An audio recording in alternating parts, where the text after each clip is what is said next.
이 부활절 우리에게 주시는 능력의 말씀은 신약 누가복음 24장 1절에서 12절 말씀입니다. 우리 자리에서 일어나셔서 누가복음 24장 1절에서 12절을 저 한 절, 여러분 한 절 교독하시겠습니다. 안식 후 첫날 새벽에 이 여자들이 그 준비한 향품을 가지고 무덤에 가서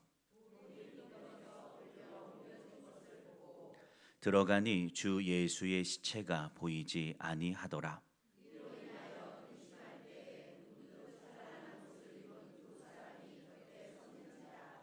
여자들이 두려워 얼굴을 땅에 대니 두 사람이 이르되 어찌하여 살아 있는 자를 죽은 자 가운데서 찾느냐.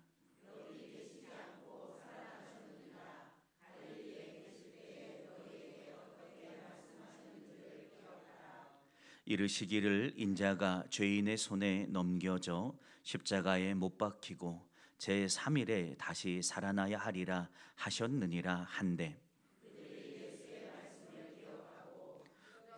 무덤에서 돌아가 이 모든 것을 열한 사도와 다른 모든 이에게 알리니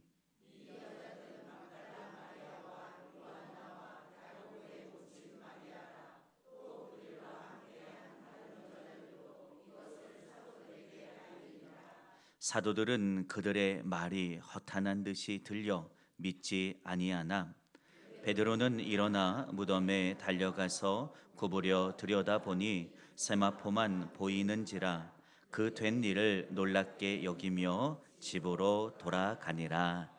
아멘. 부활하심으로 우리의 인생의 새로운 길을 만드신 예수님을 찬양합니다. 승리하신 예수 그리스도로 인하여 새로운 소망이 우리에게 넘치도록 부어지는 예배가 되기를 축원합니다. 부활의 아침입니다. 모든 어둠이 물러가고 절망이 희망으로 역전되는 하나님의 일하심 앞에 우리 모두는 서 있습니다. 부활하신 주님으로 인한 새로운 승리와 또 새로운 소망을 경험하는 우리의 예배가 되기를 축원합니다. 예수님은 생전에 제자들과 만나는 사람들에게 십자가의 고난, 그 다음에 죽음, 부활에 대해서 말씀하셨습니다. 그러나 정말 말씀하신 대로 고난당하시고 또 죽으시고 부활하셨는데 그 부활의 소식을 들은 사람들의 반응은 정말로 다양하게 나타났습니다. 오늘 새롭게 오시는 부활의 주님을 만나고 그 주님께 합당한 영광과 예배를 드리는 우리가 되기를 축원합니다. 오늘 본문의 상황은 예수님의 장례의 배경 안에서 이후에 일어난 일들이 그려지고 있습니다. 예수님의 장례는요 급하게 치러졌습니다. 예수님이 성금요일에 돌아가신 시점은 금요일 오후 3시 이후다라고 기록되어 있어요. 3시간 후면 이제 안식일이 시작이 됩니다. 유대인들은 안식일에 시신을 그냥 방치해 두지 않습니다. 3시간 후면 안식일이 시작되어서 장례를 치를 수 있는 시간은 단 3시간이 채 안 되는 시간밖에 없었어요. 그 빠른 시간 안에 장례를 다 마쳐야 했습니다. 이도 가능하게 됐던 것이 공의회 회원이었던 아리마대 요셉이 빌라도에게 직접 찾아가서 내가 예수님을 장례할 수 있도록 허락해 달라라고 했던 정치적 해법 방법이 있었기 때문에 그래도 요구에 응해서 급하게 진행될 수 있었어요. 그러다 보니까 장례를 온 예를 다하여 다 치러 드리기란 정말 불가능한 시기였습니다. 유대인의 전통적인 장례는요 시신에 향품을 바르고 장례를 준비하는 절차가 있는데 그런 거 할 시간 자체가 허락되어지지 않고 급하게 안식일 전에 마쳐야 했으므로 빠르게 진행이 된 겁니다. 그래서 오늘 이 본문이 나오게 됩니다. 상심한 마음에 안식일에는 무덤에 찾아갈 수 없기 때문에 안식일이 지난 이른 시간 그들이 움직일 수 있는 시간 안에서 가장 빠른 시간에 이 여인들은 무덤으로 찾아간 겁니다. 죄송한 마음, 늦게나마 예수님의 시신에 향유를 부어드리고 싶은 절박한 마음, 내가 최고의 예를 다하여 모셔드리고 싶었는데 잘 모시지 못한 부채감에 의하여 그 마음 가지고 찾아간 거예요. 근데 여러분, 그 죄송한 마음, 그 절박한 마음에 부활의 아침이 찾아오는 것을 믿기를 축원합니다. 본문 1절에서 3절을 읽습니다. 안식 후 첫날 새벽에 이 여자들이 그 준비한 향품을 가지고 무덤에 가서 돌이 무덤에서 굴려 옮겨진 것을 보고 들어가니 주 예수의 시체가 보이지 아니하더라. 여러분, 지금 여인들은 예수님을 찾아갔어요, 그렇죠? 근데 이 여인들이 찾아간 예수님, 어떤 예수님을 기대하고 찾아간 것입니까? 무덤에 누워 계시는 예수님, 오늘 내 삶에 그 어떤 것도 하실 수 없는 그 예수님을 머릿속에 기대하고 향품을 가지고 찾아간 거예요. 만약에 예수님이 말씀하신 대로 죽으시고 3일 만에 다시 부활하셨다는 것이 그들의 마음에 믿어졌다면 이 여인들은 오늘 시신에 바를 향품을 사지 않았을 겁니다. 이 여인들의 준비, 이 여인들의 헌신 귀하죠. 근데 여러분, 이 여인들의 준비와 헌신이 향하는 곳이 어디예요? 오늘 내 삶에 살아계셔서 능력으로 역사하는 주님이 아니라 무덤에 누워 계신 주님. 오늘 그들의 기대가요, 방향이 잘못됐어요. 말씀대로 살아나셔서 우리와 함께 하시는 살아계신 주님께로까지는 향하지 못했어요. 여러분, 우리는 오늘 우리의 예배를 점검해 봐야 해요. 우리는 살아 역사하시는 예수님을 찾고 그 예수님께 예배하는 저와 여러분이 되어야 합니다. 내 삶에 어떤 것도 하실 수 없어. 그분은 그저 말씀 안에만 계셔. 나의 삶의 일상과 관계 없으셔. 이런 모습의 예배가 아니라 오늘도 여전히 살아 계셔서 내 삶에 찾아오시고 내 삶에 말씀하시는 분이고, 오늘 내가 당한 고통과 슬픔을 잠잠하게 하시고 새날 주시고 소망 가운데로 인도하시는 그 예수님을 기대하는 우리의 헌신도, 우리의 준비도, 우리의 예배도, 우리의 기도도 될 수 있기를 축원합니다. 잠잠히 누워 계신 예수님 아닙니다. 권능의 날개를 펴고 오늘도 능력의 팔로 우리에게 좌정하여 주사 죄와 사단의 권세를 멸하고 새로운 회복과 부흥의 때를 가져다 주시는 주님이 살아나셨어요. 저와 여러분이 오늘 예배하고 있는 주님은 바로 그 주님인 것을 믿기를 축원합니다. 그래서 내 삶에 어떤 은혜를 주실지 모르고, 내가 오늘 이렇게 기도하는데 그 기도를 들으시고 어떻게 해 주실지 모르는, 마치 결과를 모르는 사람처럼 예배하지 마시고 오늘도 받으시고 새롭게 역사하실 그 주님을 향한 산 믿음과 기대에, 그분의 권세에 합당한 찬양과 영광을 올려드리는 우리의 예배가 되기를 축복합니다. 둘째로, 우리는 말씀을 기억해야 합니다. 4절에서 8절에 나오는 내용이에요. 이 여인들이 가서 보니까 무덤 문은 열려 있어요. 근데 그것이 바꿔 생각해 보면 소망의 일이잖아요. 무덤이 비었다라는 것은 그 무덤의 주인이 그곳에 없고 살아났다는 소망을 지칭해 주잖아요. 그러나 이 여인들은 절망했어요. 왜냐하면 말씀을 기억하지 못했기 때문입니다. 무덤 문이 열렸는데 주님 그러면 살아나신 게 아니야, 상상이라도 해야 되는데 그렇지 못했죠. 누가 이 시신을 훔쳐간 것은 아닐까? 내가 다시 그 주님께 향유품을 발라 부어드리는 일은 더 이상 그 기회는 없는 것인가? 라는 마음이요, 그 마음에 근심하고 있어요. 근데 그들에게 찬란한 옷을 입은 천사로부터 뜻밖의 소식을 듣습니다. 왜 대체 살아있는 분을 죽은 자의 무덤에서 찾고 있느냐라는 거예요. 기억해보라, 6절이에요. 갈릴리에 계실 때에 과연 너희에게 예수님이 어떻게 말씀하셨었는지를 기억해 봐라 라고 말합니다. 내가 예수님의 말씀을 잊어버리면요, 가능성 없는 곳에 가서, 주님이 계시지 않는 빈 무덤 가서 예수님 찾게 돼요. 예수님은 이미 말씀하신 대로, 예고하신 대로 살아나셨는데 말입니다. 여자들이 천사의 말을 가만히 들어봐요. 기억하라, 갈릴리에서 주님이 우리에게 뭐라고 말씀하셨었지? 가만히 기억해 보니까, 기억을 더듬어 보니까 주님의 말씀이 떠오릅니다. 8절, 그들이 예수님의 말씀을 기억하고, 기억이 나요. 고난당하시고 죽으시고 3일 만에 다시 살아나실 것이라고 말씀하셨었어요. 가만히 생각을 뒤집어 보니까 이 말씀이 한두 번 하셨던 게 아니에요. 맞아, 주님은 말씀하시고 계셨구나. 그리고 말씀하신 대로 지금 역사하고 계시는 거구나. 이 십자가의 고난과 죽음이 끝이 아니었구나. 지금 주님은 말씀하셨던 대로 그분은 행하고 계신 거구나. 내가 기억하지 못했던 거였구나라는 것을 이 여인들이 비로소 깨닫습니다. 떠올라요. 인자가 죄인의 손에 넘겨져 십자가에 못 박히고 제3일에 다시 살아나리라. 말씀이 기억나니까요, 눈앞에 벌어진 일이 새롭게 보여요. 아, 주님이 십자가에 달려 죽으셨어. 끝났어. 그분은 이제 우리를 떠나셨어가 아니라 그분은 말씀대로 하고 계시는 거구나. 고난당하시고 죽으시고 3일 만에 살아나시는 거구나. 이 빈 무덤은 예수님이 부활하셨다는 것의 원인이 아니라 부활하셨기 때문에 이 무덤이 비어 있는 거구나 라는 것을 이 여인들이 기억해내요. 말씀이 기억나고 나니까 이 여인들이 어떻게 행해야 될지가 생각이 나요. 뭐 해야 돼요? 무덤이 벼서 누군가 예수님 시신 훔쳐간 거 아니야? 그거 빈 무덤 붙들고 세마포 자락 붙들고 거기서 전망할 것이 아니라 가서 전해야 하는 거였어요. 예수님이 말씀하신 대로 우리가 말씀을 잊어버리고 망각해서 놓쳐버리고 절망하고 있었는데 아니었던 거예요. 예수님은 말씀하신 대로 살아나신 거예요.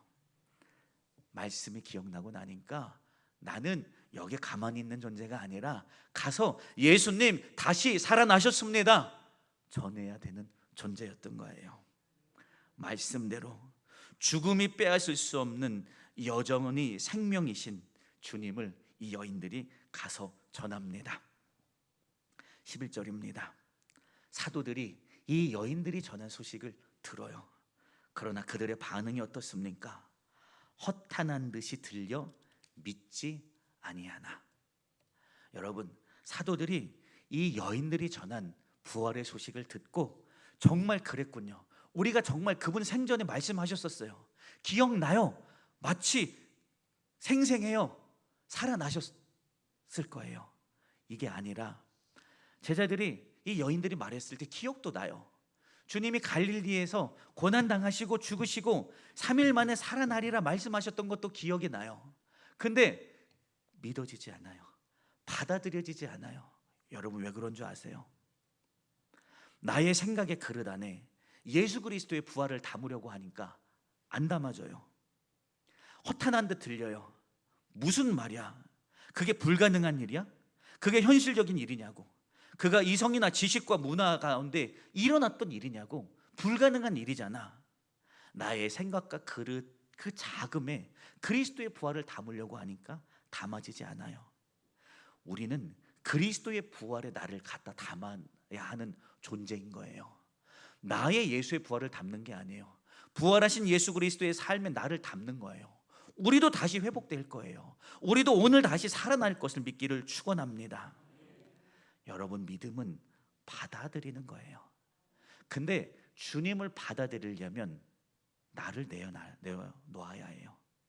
굳은 자아가 오늘 다시 살아나신 주님을 받아들이지 못하게 합니다. 그래서 이 제자들은 계속해서 허탄해하고 있습니다. 자, 문제는 여기서부터 새로운 일이 시작이 돼요. 그러나 그때 그 여인들의 부활의 소식을 듣고 있던 베드로에게 다른 기운이 느껴져요. 여러분, 베드로, 그 부활의 소식을 들었을 베드로의 마음이 어땠을까요? 베드로와 예수님과의 인생에서의 마지막 장면이 뭔지 아세요? 부인하는 장면. 그분과 가까이 있었을 때 베드로의 주님과의 마지막 기억은 3번이나 모른다 하고 저주하고 침뱉었던 것. 그리고 주님이 골고다 올라가셨을 때 가까이 갈 수 없고 너무 마음은 십자가를 대신 지고 골고다 언덕에 올라가고 싶었지만 두려움이 엄습하여 숨어서 바라볼 수밖에 없었어요. 나와 주님과의 기억의 끝은 실패였어요. 주님, 그렇게 말하지 마세요. 당신이 가는 길에 나 생명조차 아끼 목숨 걸고 내가 따라가겠습니다. 저 제자들은 가다 실패할지 모르는데 나만큼은 당신을 위해서 목숨 걸고 내가 따라가겠습니다. 호언장담했으나 그들도 하지 않았던 저주를 나는 3번이나 부인하면서 주님을 저주하기까지 했던 나였어요. 돌이킬 수 있지 않을까? 나의 실패를, 믿음의 실패를, 연약함을 한번 바꿔볼 수는 있지 않을까? 계속해서 기대하고 고대했지만 그 주님은 이미 죽으시고 장사됐잖아요. 근데 주님이 다시 살아나셨대요. 내 인생의 끝이 주님을 부인하고 원망하고 저주하고 모른다 하고 외면하고 두려워서 주저앉았던 것이 아니라 뭔가 다시 그분으로 인하여 새롭게 시작할 수 있을 것만 같아요. 그래서 여러분, 베드로가 어떻게 한지 아십니까? 12절을 띄워주십시오. 베드로는 일어나 무덤에 달려갑니다. 다른 제자들은 이 부활의 소식을 다 허탄한 것으로 여겨요. 그러나 베드로는 달려가요. 다시 살아나신 주님이 나를 받아주시지 않을까? 용서해 주시지 않을까? 실패했고 그분을 3번이나 부인했고 저주했던 이런 나도 다시 받아주지 않을까? 눈물로 무덤을 향하여 달려간 것을 믿기를 축원합니다. 가서 봤더니 진짜 비어 있어요. 세마포만 정갈하게 개어 있어요. 주님은 다시 살아나셨구나라는 것을 베드로는 마음에 믿기 시작합니다. 놀랍게 여기며 집으로 돌아갑니다. 무덤은 비었어요. 죽음의 흔적은 있는데 그곳에 그리스도의 죽음은 없었어요. 절망만 남았던 자리에 주님이 다시 살아났다는 소망이 그 자리에 가득 채워져 있던 것을 믿기를 축원합니다. 베드로에게 이 부활의 아침은요, 너무나 의미 있어요. 나의 연약한 실패를 넘어가는 날이에요. 이런 나에게 다시 찾아오셔서 새롭게 관계 맺어주시는 날이 주님의 부활의 날인 것을 믿기를 주님의 이름으로 축원합니다. 결론입니다. 여러분, 우리도 오늘 달려가기를 축원합니다. 사랑하는 성도 여러분, 부활은 오늘 우리의 삶에 여전히 새롭게 반복되어지는 생생한 역사인 것을 믿기를 축원합니다. 단순하게 죽었다 살아나는 일이 부활이 아니에요.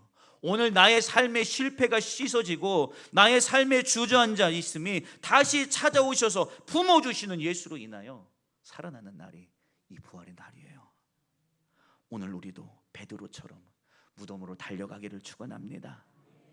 믿음이 흔들렸던 나를 돌이켜 믿음을 강하게 붙들어 흔들리지 않는 견고한 반석 위에 세우시는 그 부활의 주님이 오늘 오십니다. 실수하고 주님을 외면했던 과거를 돌이켜 과거를 벗어나 새 날과 새로운 비전과 새로운 열심과 열망을 주신 부활의 주님이 오늘 성령을 통해 저와 여러분에게 찾아오십니다. 주님과의 관계가 식은 채로 내가 예배를 회복해야 하고 나의 신앙의 열정을 회복해야 하는데 언제 회복할 수 있을까? 이제나 저제나 계속해서 뒤로 밀었던 우리에게 다시 부릴 듯한 심장을 주시러 부활하신 주님이 오늘 우리에게 오십니다. 사명을 놓쳤던 나를 돌이켜 주님께로 달려갈 수 있도록 순종할 수 있는 용기와 힘 주시러 주님이 오늘, 부활하신 주님이 오늘 우리에게 다시 찾아오십니다. 그 주님 우리에게 이렇게 말씀하지 않았을까요? 너를 위해 내가 다시 태어 살아났으니 너의 과거도, 너의 실패도, 너의 연약함도, 너의 좌절도 있고 우리 다시 시작하자. 우리 다시 시작하자. 나는 오늘 그 준비가 됐다. 그 마음으로 이 부활의 주님이 오늘 저와 여러분에게 새로 오시는 것을 믿기를 축원합니다. 새 마음으로 주님이 우리에게 오세요. 그게 부활 주일이에요. 여러분, 그 주님 앞에 오늘 우리도 제가 당신이 이끄시는 대로 새 마음 가지고 새 믿음 가지고 따라가겠습니다. 새 마음으로 응답하는 저와 여러분들 되셔서 2025년 내 삶에 그 어느 때보다 가슴이 뜨거워진, 그리고 그 주님으로 인한 풍성한 은혜를 누리고 세상에 예수님이 자랑이 되는 인생으로 세워지는 저와 여러분 되기를 주님의 이름으로 축원합니다. 기도합니다. 감사하신 주님, 오늘 우리를 위하여 죄와 사망의 어둠의 권세 끊어내시고 생명으로 다시 찾아오심을 우리는 확신합니다. 그 주님이 나와 함께 새롭게 시작하자, 그 못자국 난 손, 피 묻은 손을 우리를 향해 오늘 내미시니 오늘 온 마음과 온 전심으로 그 손 붙들고 다시 일어나 주님 따라가는 우리 모두가 되게 하여 주시옵소서. 부활의 주님과 함께 부활의 기적 같은 은총의 삶을 살아가는 우리 모두가 되게 하여 주시옵소서. 감사하고 축복하며 거룩하신 예수님의 이름으로 감사하며 기도드렸습니다. 아멘.